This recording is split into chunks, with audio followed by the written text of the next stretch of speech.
Bonsoir, je suis ravi de vous retrouver pour une nouvelle histoire.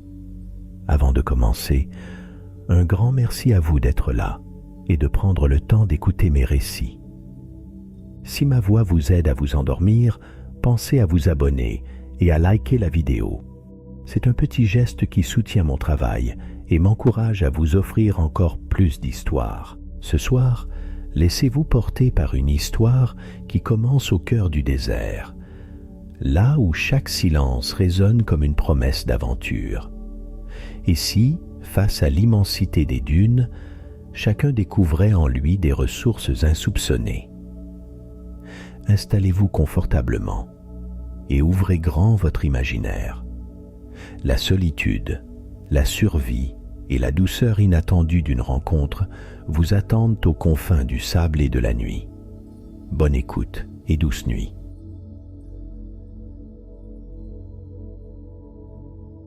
Antoine connaissait chaque bruit, chaque pulsation de son vieux trimoteur.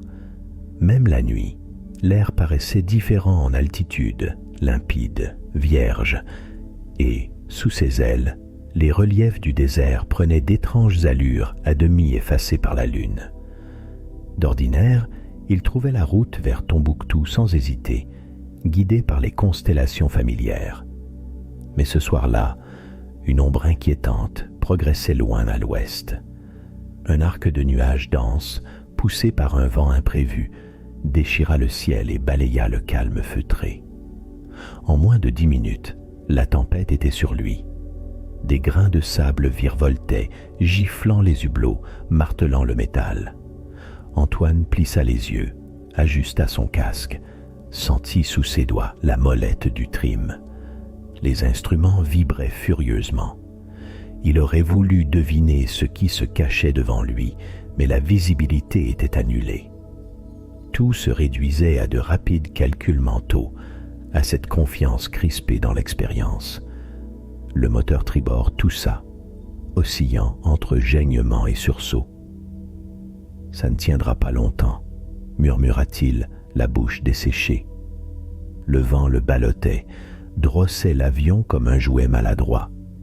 Dans le cockpit fauve, l'humidité s'était changée en poussière, et Antoine sentit la panique s'accroupir derrière lui, familière ennemie. Il préféra la colère. « Non, pas ce soir. Pas maintenant. » Il pensa au courrier sanglé derrière, aux lettres qui n'arriveraient peut-être jamais. La pensée, à la fois absurde et rassurante, le fit redoubler de prudence. À 2000 pieds, il amorça une descente douce, espérant trouver une ouverture, un couloir d'air épargné. Rien. L'avion vibrait de partout. Serrant la manette, il songea qu'il fallait poser la carlingue, quoi qu'il advienne, épargner le moteur, s'épargner peut-être. La lumière du tableau de bord vacilla. Antoine devina à tâtons la présence d'une dune, lut la manière dont l'appareil peinait, sentit l'espace se resserrer comme une main sur son torse. Il coupa les gaz, attendit la secousse. Elle ne manqua pas. L'aile droite toucha la première, le train d'atterrissage grinça, puis le bruit rauque du frottement sur le sable. Tout bascula en quelques secondes. Il entendit des objets choir, puis le silence bizarre et suraigu du désert, comme si le monde s'était contracté autour de lui. Un instant, il demeura dans l'étreinte du harnais, sidéré, écoutant son souffle cogner contre les parois. La tempête s'éloignait déjà, laissant derrière elle une obscurité mouvante et chaude. Antoine demeura hagard, caressa machinalement la coque fissurée sous sa main. Rien de cassé, ni dehors ni dedans. Il s'arracha à la cabine, s'extirpa maladroitement du cockpit et goûta l'air saturé de poussière. La nuit paraissait immense, le sable avalant tout reflet. Il tâtonna vers la soute, cherchant la gourde, vérifiant ses réserves. Il ne pouvait rien faire d'autre que d'attendre. Accroupi sous l'aile tordue, il observa les étoiles renaître, par intermittence, déchirant l'écran d'ombre. D'un geste presque superstitieux, il pressa la clé de contact contre sa paume. Au loin, peut-être, La radio aurait pu passer, mais il savait déjà. Ce soir, il était seul. Au matin, la lumière l'assaillit en une vague tiède. Les dunes mordorées défilaient en vaines promesses, jusque là où la terre rejoint le ciel. Autour de l'avion, le sable s'était redessiné, avalant les traces de la veille. Antoine plissa les yeux, écoutant le silence infini. Il était seul, vraiment seul, abandonné sur ce musée à ciel ouvert, le moteur mort et la tôle cabossée partageant sa vulnérabilité. Il se leva lentement, nettoya ses paupières, chercha du regard un point de repère, un indice humain, une trace d'animal. Rien, sinon la lumière mouvante sur les ondulations du désert. Pourtant, il sentait déjà la tension étrange, celle des commencements. Les heures à venir demanderaient toute son ingéniosité, chaque ressource, chaque éclair d'intuition. Il examina méthodiquement l'appareil, repéra la fuite d'huile, la roue arrière coincée à demi dans le sable. La chaleur montait. Antoine effleura la carlingue, comme on caresse la main d'un ami blessé. Puis il entreprit de rassembler tout ce qu'il pourrait utiliser, chaque outil, chaque morceau de toile ou de métal, chaque goutte d'eau, conscient qu'ici, désormais, tout aurait un prix démesuré. La solitude du désert l'enveloppait sans mépris, immense, patient. Il s'assit dos à la roue, ferma les yeux, cherchant en lui les images d'un espoir à inventer.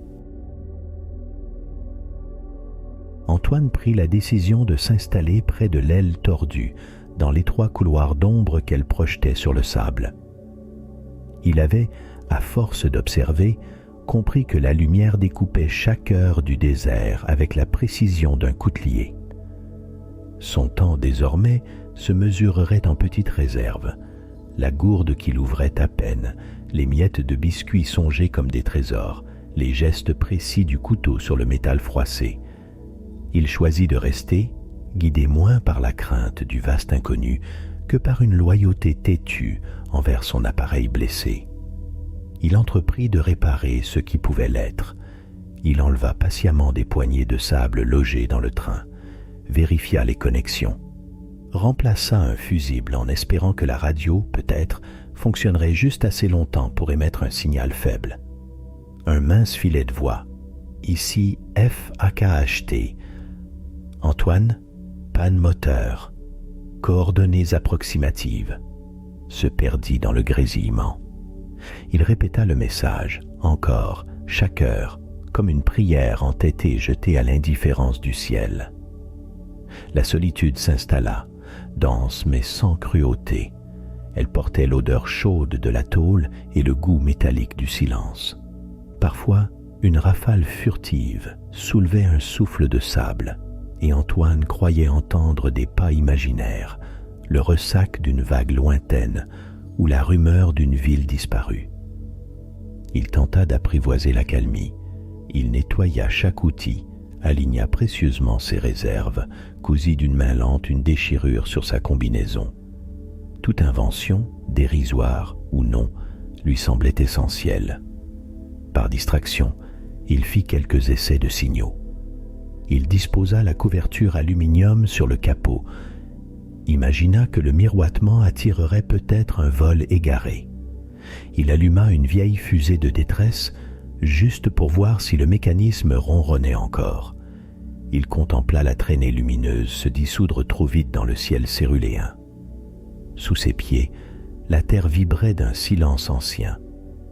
La chaleur montait vite, glaçant paradoxalement ses pensées. Antoine mesurait chaque gorgée d'eau, jurant intérieurement contre la soif naissante. Il savait, rationnellement, que rester au frais compterait plus que se dépenser à explorer. Le désert, lui, ne semblait pressé de rien.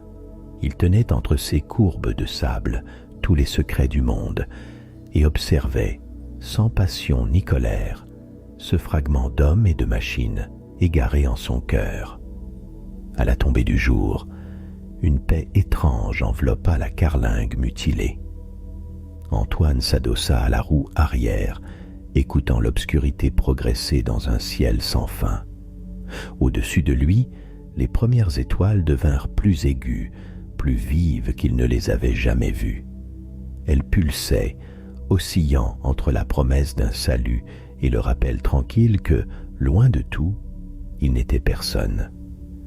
Il sentit d'abord la fatigue s'insinuer dans son corps, un voile doux, puis l'inquiétude germer, tapie dans ses os comme une plante nocturne. Était-ce l'attente, l'imperceptible décalage du temps, ou simplement la perspective de sa propre vulnérabilité? Il ne le sut pas. Il resta là, les mains jointes, cherchant la compagnie de souvenirs qui refusaient de se révéler, observant la poussière retomber sur le métal jusqu'à s'y perdre lui-même. Au matin, la lumière semblait moins implacable qu'hier.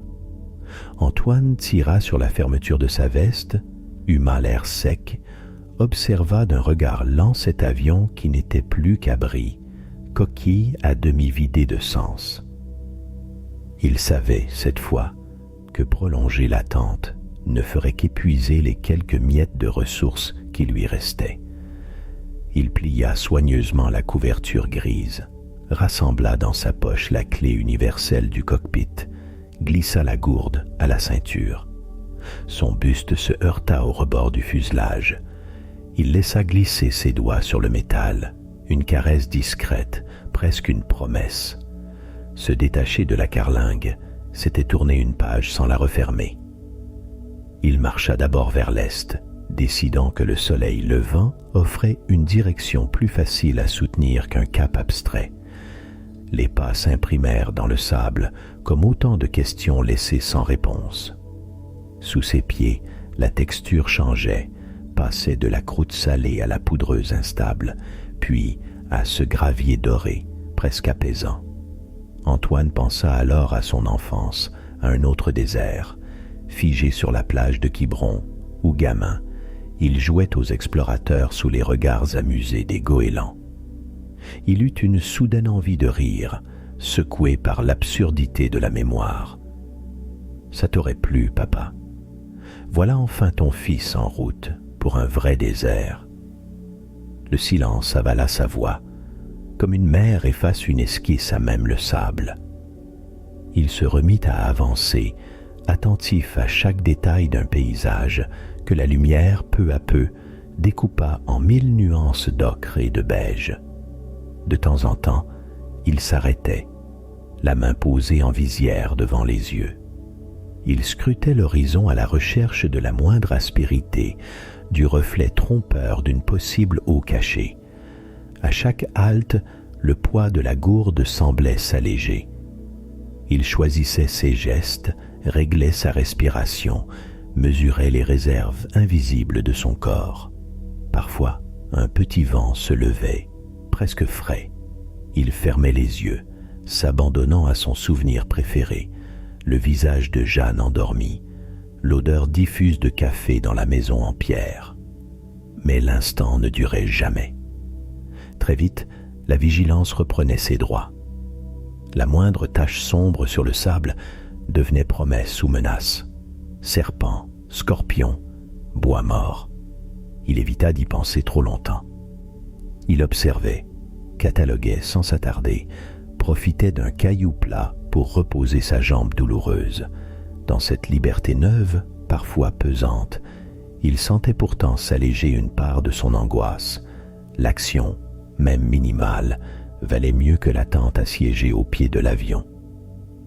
Au fil des heures, la chaleur grimpa et le paysage prit une teinte presque irréelle.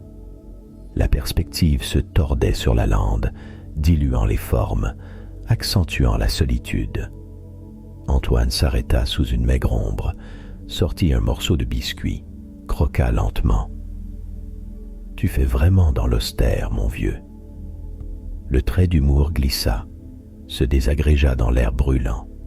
Il vit alors, dans le silence sans fin, une traînée de pas, mince, fraîche, peut-être une bête nocturne passée avant l'aube. Il s'agenouilla pour observer la trace, curieux, paisible. Quelque chose persistait, même ici, à survivre au dénuement. Il fallait marcher, encore, malgré le poids qui s'alourdissait dans ses jambes. Le soleil bondissait d'un angle à l'autre, acéré, déclinant toutes les nuances de la fatigue. Antoine peinait à imaginer que la lumière pouvait, ailleurs, être douce. La soif le harcelait, sa langue rêchait le palais, mais il se refusait à vérifier d'un regard la modeste quantité d'eau restante. Garder la mesure, ne pas compter sur autre chose que le mouvement, le pas suivant, la trace sur la pente. Il ralentit. Un picotement lui traversa la nuque, prurie de fièvre ou illusion provoquée par l'austérité du paysage. Ses yeux, mal protégés, pleuraient. Pourtant il crut distinguer, sur la ligne vacillante de l'horizon, une anomalie, une tache sombre, une promesse ou la simple volonté d'espérer. Antoine s'arrêta, palpita intérieurement, puis s'avança de quelques pas, haletant, persuadé de voir s'élever l'angle d'une construction, peut-être un clocher minuscule, un pan de mur. Il plissa les paupières, mais à chaque clignement, l'image se déformait et s'effilochait, aspirée par la brûlure de l'air. La tache devenait village, songe d'arbre, peut-être même silhouette pressée, tonalité claire d'un linge secoué au balcon. Il s'immobilisa, bousculé de l'intérieur par une joie impérieuse. La tête lui tourna, le souffle court. Il voulut crier, appeler, mais la gorge le trahit, un cordon sec, sans voix.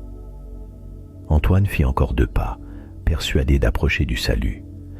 Mais le mirage se dissipa, son architecture fragile se délitant dans la distorsion de la chaleur. Il eut la sensation qu'on lui avait arraché le cœur, mais il n'accorda qu'un instant à ce désarroi. Il se frotta les yeux, sentit un sel âpre sur ses joues. Rien n'existait, hormis le tumulte du désert et quelques traînées de sable implacables. Il déglutit lentement, se força à reprendre pied dans la réalité. L'échec du mirage laissa place à la lucidité. Il était, plus que jamais, soumis à la règle de l'économie, à la logique du manque, mais étrangement, il se sentit aussi libéré d'attentes impossibles.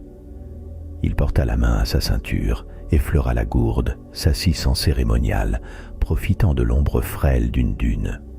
Le monde réduisait chaque pensée au présent, le réapprenait à une lenteur nouvelle. Un bruissement l'arracha à sa torpeur. Non loin, surgissant de l'ombre, minuscule mais vif, un animal filait entre les graviers pâles. Antoine pencha la tête, intrigué.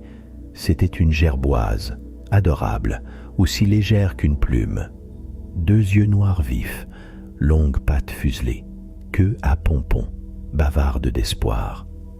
Il la contempla sans bouger, redoutant de rompre le fragile émerveillement. « Salut, toi !» murmura-t-il, sourire fin aux lèvres. L'animal dressa l'oreille, puis grignota un brin sec, indifférent mais présomptueux, comme s'il lui rappelait que la 6e persistait, fût-elle infime, dans le chaos du sable. Antoine suivit le balancement nerveux de la bête, éprouva un élan d'inspiration qu'il ne se connaissait pas. Si une créature si minuscule pouvait vivre ici, n'était-il pas lui aussi capable d'un sursaut modeste?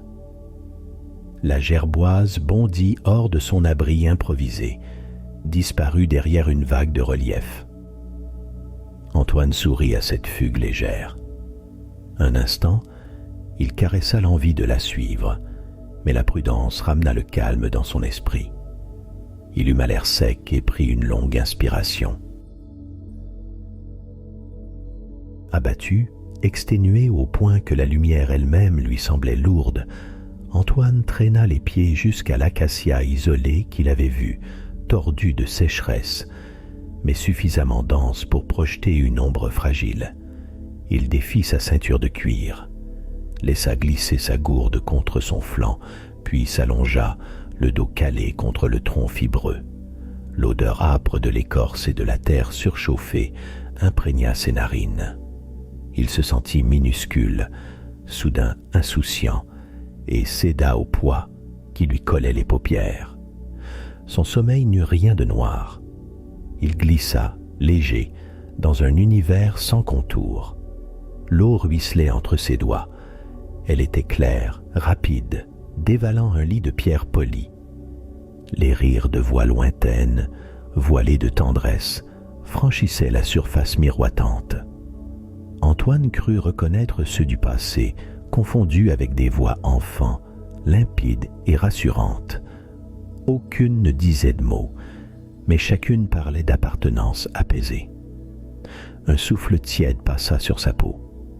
Il se vit debout sous une pluie de perles transparentes, le visage levé vers un ciel ambré, s'oubliant dans la sensation simple de l'eau qui coule, lave, promet.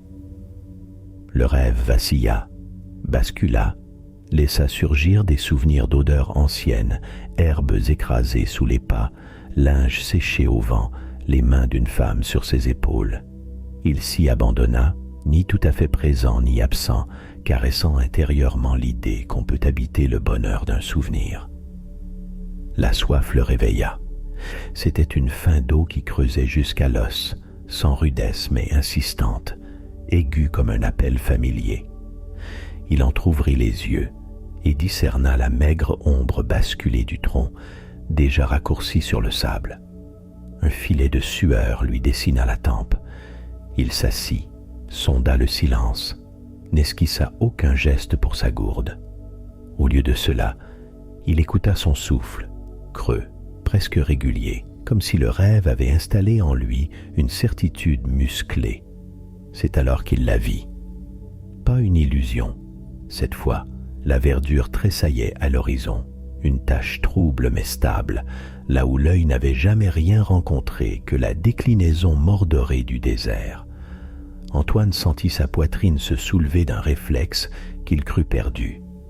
Son esprit vacilla, écartelé entre prudence et espoir, mais cette fois, ce dernier s'imposa. Il se remit debout, les jambes douloureuses mais obéissantes, et s'élança, d'abord prudemment, hésitant à s'accorder ce qui pourrait n'être qu'un faux miracle. Pourtant quelque chose en lui, animal, impérieux, ordonnait « Avance ». Chaque pas déroulait sous sa chaussure une fraction de doute, mangée par la conviction nouvelle d'une absence de mirage. La touffe changea de densité, de profil, au fil de sa marche. Elle se précisait, mosaïque de verre à la texture indéfinissable. Antoine sentit une fébrilité légère, proche du rire et des larmes, montée du ventre jusqu'à la gorge, élastique et jeune. Il ralentit, redoutant de la voir s'évaporer sous un flot de lumière trop brutal. Il s'arrêta à mi-distance, hésitant à risquer la défaite d'une illusion, mais il se força à continuer, gravant en lui chaque détail, chaque nutriment d'espoir. Les souvenirs de ses rêves d'eau et de rire accompagnaient ses mouvements, transformant l'air sec autour de lui en promesse d'arrivée. Sous ses yeux, l'oasis était plus qu'une chimère, un sanctuaire ourlé de palmes touffues, bordé de la fraîcheur somptueuse d'un bassin sombre surmonté d'un éclat de ciel. Le verre semblait flamber sous le soleil, trace insolente de sixième plantée au creux du grand vide doré. Antoine resta un instant immobile, désorienté par tant de contrastes, les bras pendants, la bouche entr'ouverte, l'évidence du miracle pesant sur ses épaules.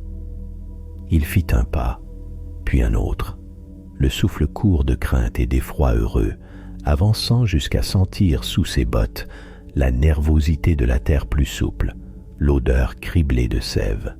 Il n'eut plus la force de résister à la moindre hésitation.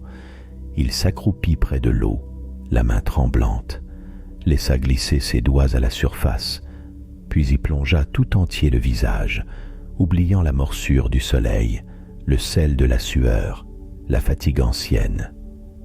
Il but longuement, d'abord à petites gorgées, puis goulûment, l'eau fraîche infiltrant chaque fibre de son corps. Une vague de chaleur douce le parcourut tandis qu'il s'étendait à demi dans la lumière mouchetée, abaissant ses tempes jusque contre la rive limoneuse. Des oiseaux minuscules vinrent se percher non loin. Leur vol semblait suspendu à la même surprise muette qui l'habitait. Il observa leurs pattes fines, leurs gestes vifs, leur manière délicate de rompre la surface du point d'eau pour s'y abreuver. L'un d'eux émit un cri bref, étonné sans doute de partager ce territoire oublié avec un nouvel arrivant.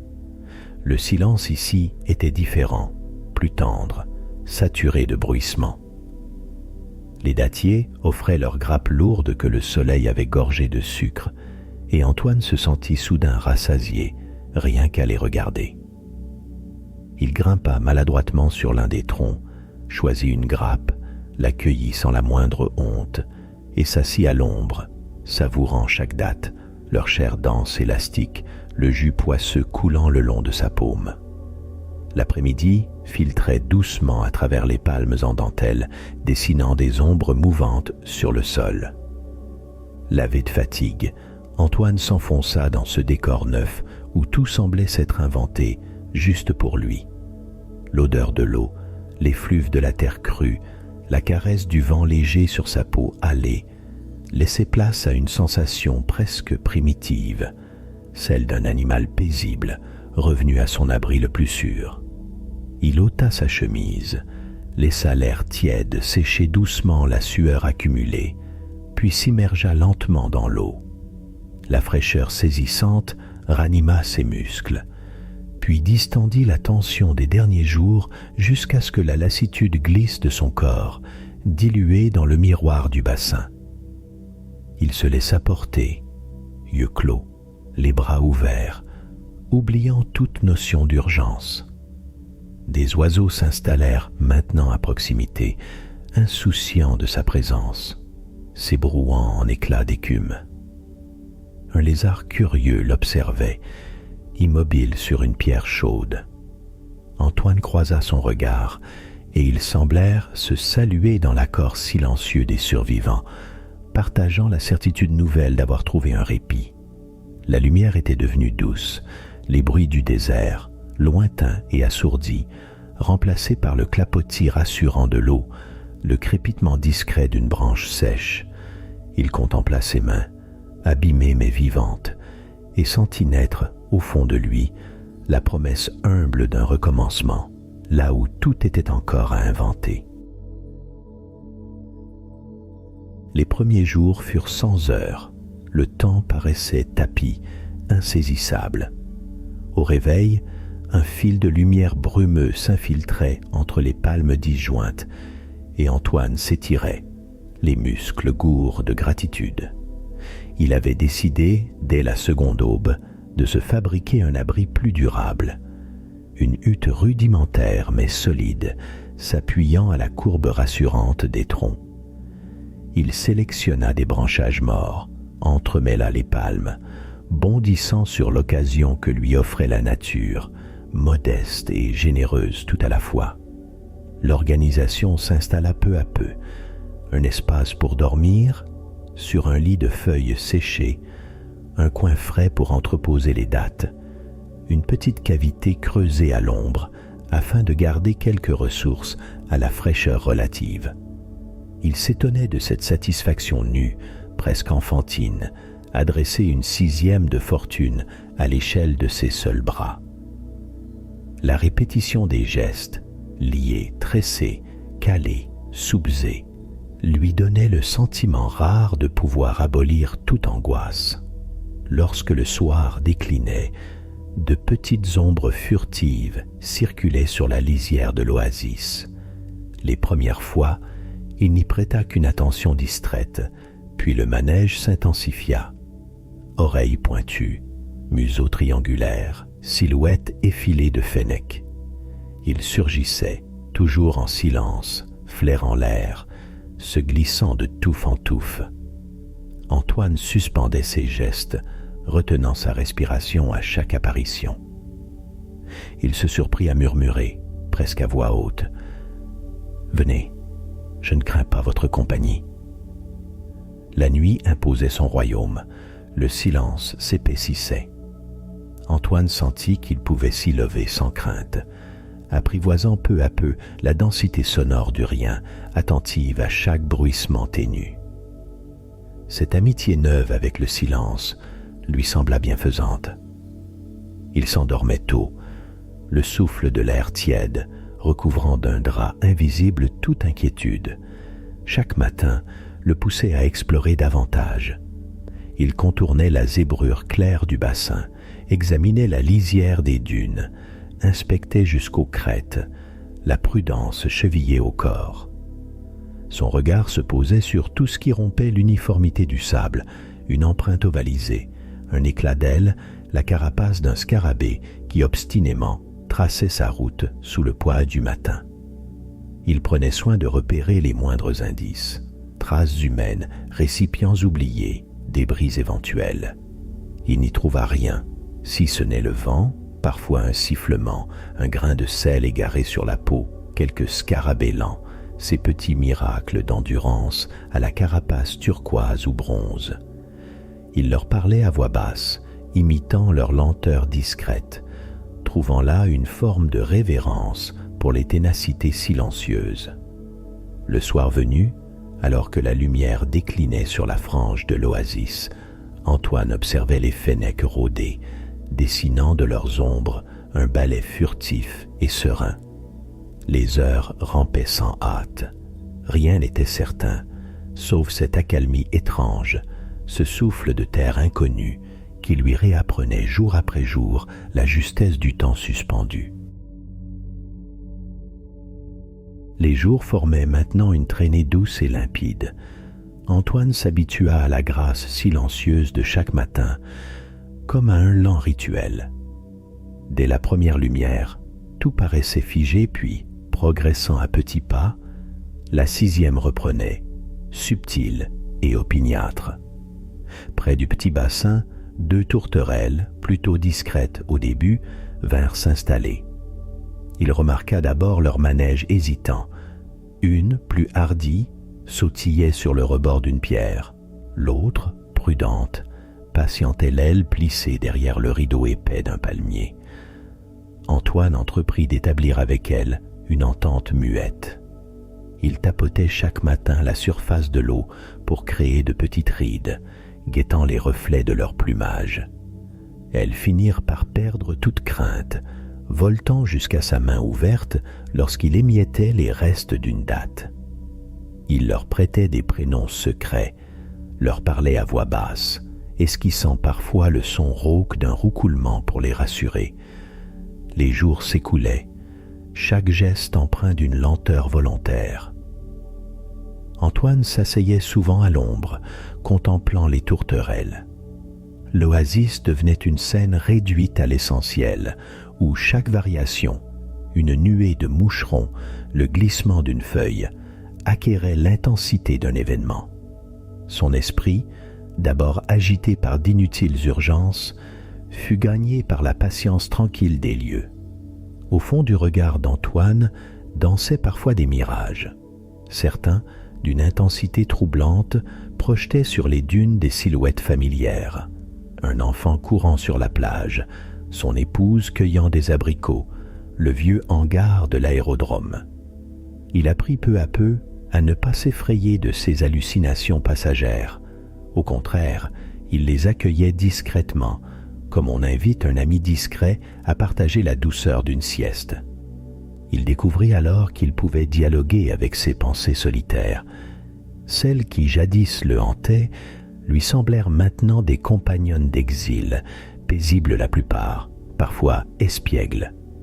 Les souvenirs, qu'il croyait lointains, se déroulaient avec lenteur, les détails affleurant avec une netteté inédite, le motif signé sur une enveloppe, le goût de la brioche tiède, l'accent du chef mécanicien.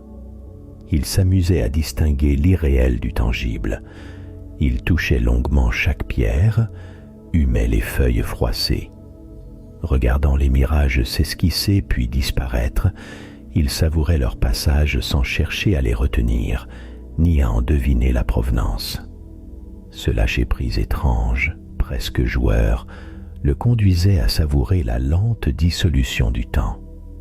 Il cherchait les tourterelles des yeux. Il leur murmurait « Vous, au moins, êtes réels, n'est-ce pas ?» Les oiseaux répondaient par un hochement de cou argenté, une gourmandise paisible. Parfois, ses doigts traçaient dans la poussière les contours d'un visage aimé, puis le vent effaçait tout, et l'instant lui semblait complet, suffisant à lui seul.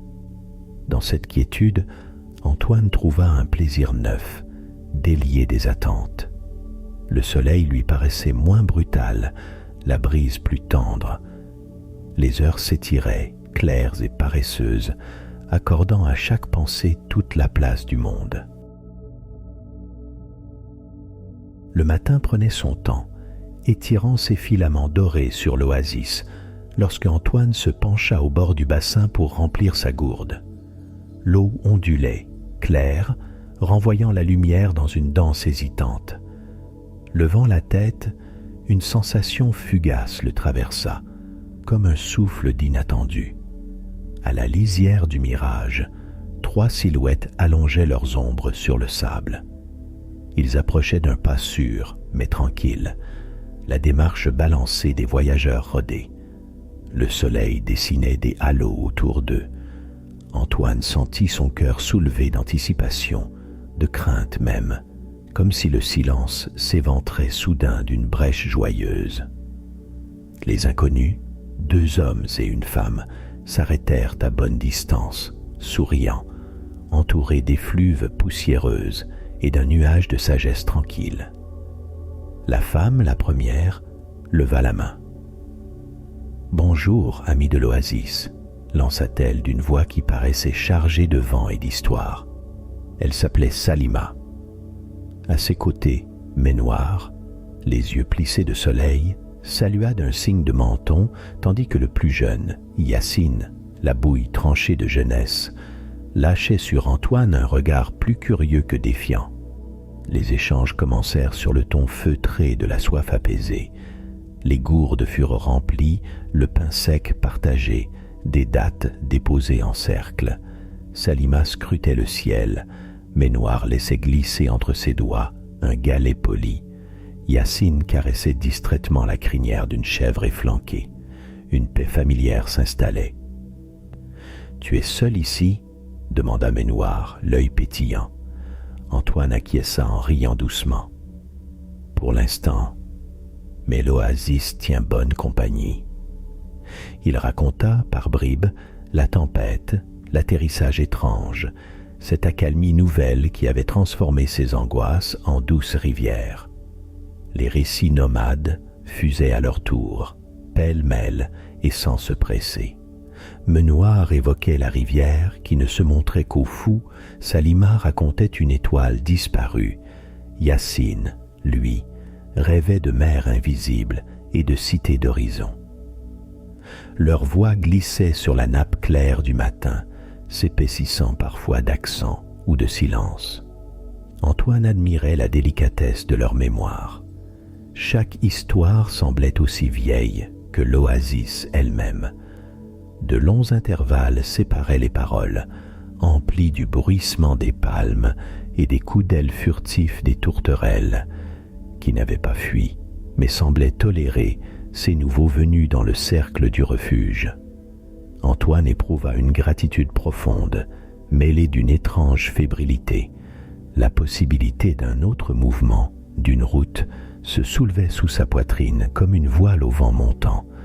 Salima, tout en défaisant un foulard, découvrait une mèche d'argent. Quand j'étais petite, mon père disait que l'oasis écoute toutes nos peurs, mais n'en garde aucune. Elle les relâche dans le vent pour adoucir nos cœurs. Yacine éclatait de rire, secouant la tête, puis lançait une poignée de sable vers le bassin. La surface en resta à peine troublée. Chose inattendue, Ménoir proposa à Antoine d'observer lui aussi les traces laissées près des palmiers. Une empreinte de pied insoumise, la griffure d'un chacal, le dessin énigmatique d'un scarabée. Tous s'agenouillèrent dans la lumière, étudiant les signes. cherchant ensemble ce que le désert voulait bien révéler. Le soleil gagnait en vigueur, lançant sur le groupe des éclats d'ambre, soulignant leurs différences, mais aplanissant les frontières. Antoine, tout en écoutant la voix des voyageurs, sentit néanmoins que chaque mot prononcé faisait vibrer en lui la note claire d'un prochain éloignement. La promesse d'une route s'ouvrait, tout à la fois légère et mélancolique, comme la rumeur d'une fête dont on ignore s'il faut se réjouir ou la redouter. La journée s'étira comme un drap posé sur les épaules, dense et légère à la fois. Tandis que le soleil grimpait, les discussions se faisaient plus profondes, glissaient vers des souvenirs enfouis, de ceux qu'on ne partage qu'au fil des longues veillées du désert. Assis sous l'ombre mouvante des palmes, Antoine laissa son regard courir sur les trois voyageurs. Menoir-Thrace, patient et attentif. Salima, enlumineuse de silence. Yacine, impatient, avide de fuite vers la prochaine étincelle d'horizon. Il venait de leur parler de sa traversée, du bruit du moteur déchiré par la tempête, du désert moiré de mirages et de doutes, et plus que tout, du renouveau offert par l'oasis. Les paroles s'éloignaient de lui maintenant, comme des nacelles qu'on regarde s'envoler à la tombée du soir. Elles planaient, mystérieuses, prenaient racine entre les pierres plates et la chaleur du sable. Salima, attentive, semblait deviner en Antoine une inquiétude familière, celle du marcheur face à la croisée des chemins. « Il y a toujours plus de routes que de pas », chuchota-t-elle en versant l'eau fraîche dans une coupelle improvisée qu'elle poussa vers Antoine comme une offrande. Il but, des perles d'eau roulant sur ses doigts. Le geste le fit sourire autant que frémir. Yacine, accroupi non loin, observait son visage, certain de voir surgir l'étincelle du futur dans son regard lavé de solitude. « Tu pourrais venir avec nous, si ton cœur en décide ainsi. Il y a 1000 oasis encore, et des villes dont tu ne soupçonnes pas les couleurs. » Menoir secoua la tête, le sourire paisible.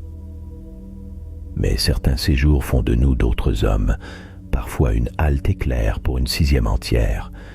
C'est aussi un voyage. » Un silence épais d'émotion tomba, effleuré par le frôlement aile des tourterelles. Antoine sentit la tentation de partir, de dissoudre sa solitude au sein du cortège poli par les routes. Mais en lui germait la conviction neuve qu'il lui fallait pousser plus loin ses racines ici, sous la frondaison complice du petit monde qu'il avait apprivoisé. Ils partagèrent un repas simple, morceaux de pain pétri dans le sable, dattes, gestes larges et fraternels. On y mordait à pleines dents, chaque saveur éclatant comme une fête d'essence. L'après-midi s'alourdit, engourdissante de chaleur, propice aux confidences ténues, à la douceur d'un mot sur la fatigue, à l'évocation d'une pluie future. Lorsque le soleil se fit oblique, Menoir, Salima et Yacine préparèrent lentement leurs affaires. Les liens, tissés là, restaient souples et vivants. Rien n'était perdu. Salima serra la main d'Antoine. Ses yeux brillaient d'un feu tranquille. Menoir leva la paume, complice. Yacine, farouche d'espoir, lui donna un caillou poli, pour se rappeler du passage des amis.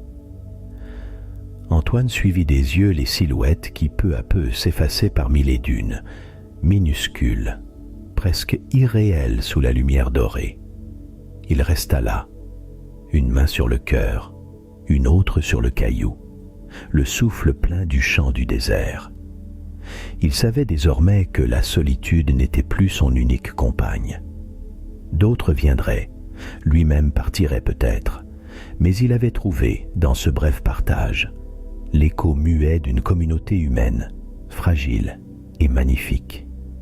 Le soir descendit, enveloppant l'oasis d'un manteau tissé d'attentes pacifiques et de souvenirs frémissants.